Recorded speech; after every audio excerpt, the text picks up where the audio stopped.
Splinter Cell Blacklist takes a welcome step away from the pure action of Conviction and back to the amazing stealth gameplay that made 2005's Chaos Theory my personal favorite original Xbox game of all time. Blacklist still manages to cater to the expectations of modern action gamers, though, and the result is a remarkably free-form Splinter Cell that's rewarding no matter how you play it.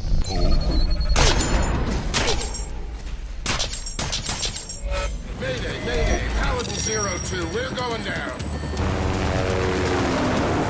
Hang on.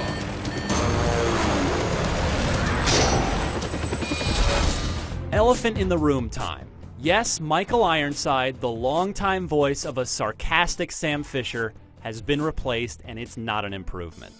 It's not that the new voice actor is bad, but he isn't given much to work with script-wise, and he ends up just sounding angry all the time. Ah! I want names. I suppose I'd be angry too if everyone I met looked as bad as Blacklist's characters do.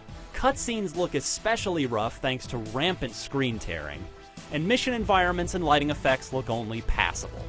But there are plenty of cool set pieces to slink around in, like a bad guy's mansion, a lighthouse complex, and a secret government bunker. Each successfully conveys the feeling that you're a spy who's somewhere you're not supposed to be. The story, on the other hand, is a strength in Blacklist. The terrorism in America threat is believable, and even the big bad guy is surprisingly human once his motivations become clear. Meanwhile, returning Splinter Cell characters and plot threads serve to both establish Sam's motivations and pay a bit of fan service to boot. It's all given additional weight in optional phone calls with Sam's daughter Sarah. It's weird that Sam sounds so young when talking to his grown daughter, though. Look, I gotta go, kiddo. Take care of yourself. Yeah, you too, Dad. Using Sam's Avenger-esque airborne base of operations, the Paladin, as the menu is also a great immersive touch. From here you can talk to your crew between missions, check your stats on virtual monitors, and launch co-op and multiplayer sessions.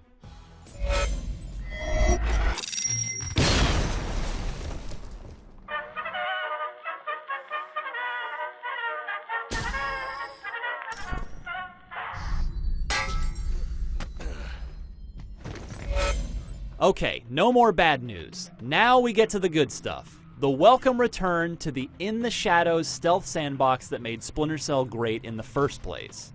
Choice is the mantra for every mission and nearly every scenario in Blacklist. Yes, there are a few parts where the designers try very hard to force us into action, but even those moments are still possible to ghost your way through. They're just annoying. Most of the time, you've got a wide selection of gadgets and weapons that let you play how you want. You can go full lethal with rifles, shotguns, pistols, or incendiary grenades, or maybe you like to play Splinter Cell completely non-lethally like I do, in which case sticky shocker mines, gas grenades, and noisemakers will be part of your preferred loadout. You earn money for every stealth move you pull off, and you'll use the cash to unlock better and better gear, like more powerful night vision goggles. Every move you make is tallied as either a Ghost, Panther, or Assault style move at the end of each level, rewarding you with achievements for masteries in each. Furthermore, Perfectionist difficulty is made for hardcore Chaos Theory fans like me, upping the difficulty to its highest level and removing the ability to use that mark and execute win button. If you're up to the challenge, this unforgiving but incredibly rewarding mode is the way Splinter Cell is meant to be played. As for multiplayer, 10 of the 14 co-op maps double as solo challenge stages. Because they aren't built to require teamwork, I never really felt like I was cooperating so much as dividing and conquering. But the maps have varying objectives and gameplay styles to keep them fresh, and it's really fun to run around with another spy in Blacklist's sandbox. The star of multiplayer, though, is Spies vs. Mercs, the asymmetrical mode that hasn't been seen since Chaos Theory in 2005. This much faster-paced modern version isn't quite as tense as it was back then, but it's still sadistically satisfying to snap a Merc's neck or shotgun blast a spy that's about to slit your throat. 2-on-2 classic, 4-on-4 Blacklist, and the mixed teams uplink modes are the highlights. I'm going to be playing this for a long, long time.